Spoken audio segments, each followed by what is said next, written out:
Maine is known for a few different things. We're known for lobster, blueberries, potatoes, and occasionally maple syrup. We love maple syrup so much we actually have our own little micro holiday for it here, Maine Maple Sunday. It's really a weekend-long event on the fourth Sunday every year in March, where you can drive around to the different farms and tap houses and buy your maple syrup basically locally for the year, try out different products. Maple syrup on pancakes, obviously, maple ice cream, maple cotton candy, regular maple candies, you name it, they probably have it. Even though we're not the only state that makes maple syrup, it's still a very popular flavor here, kind of like blueberry is for Maine as well.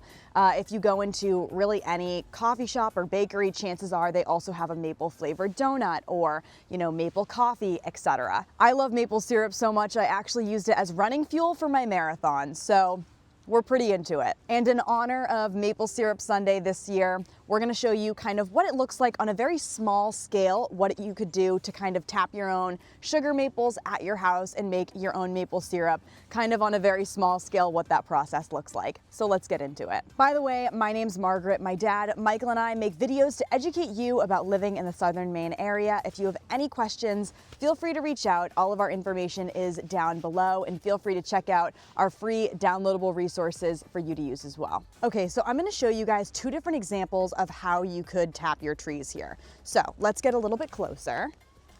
First, you're gonna start by drilling a hole into the tree and inserting kind of this metal piece right here. And then you need something to basically attach that to collect the sap.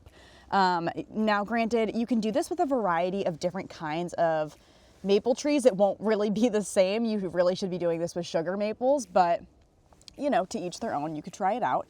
But yeah, basically it's as simple as inserting this bit right here, finding a way to attach the bucket. Oftentimes a lot of local hardware stores will sell all of this stuff in them so that you can tap your own trees when they know that the season's coming up. So this is kind of option A. Okay, now this is option B, basically doing a similar sort of setup where you're drilling a hole into the tree and inserting kind of this little bit right here and running a tube down alongside the tree into a jug.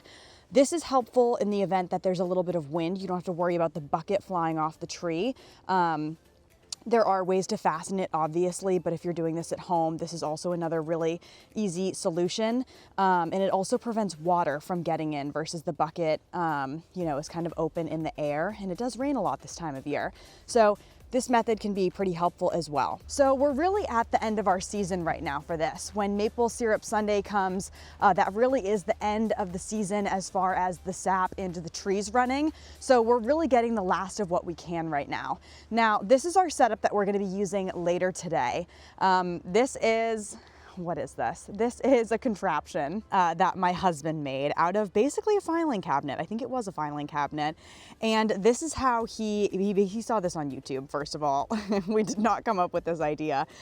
You could probably do this on your stove if you wanted to, but collecting a lot of maple syrup, you need something a little bit bigger to cook it on. That way it's not taking you forever. This process already takes an extremely long time to basically boil everything down. And he could probably explain it a little bit better than I can, and I'll come out here and film the process later once we've collected really the final sap for the year and we start boiling it down.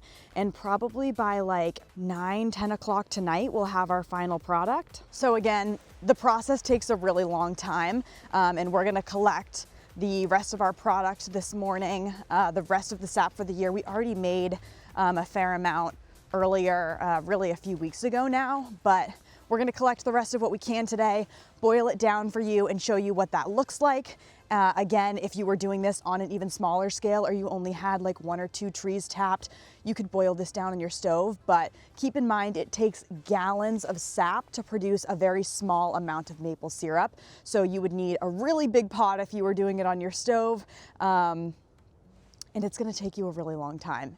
It's, patience is a virtue, I guess.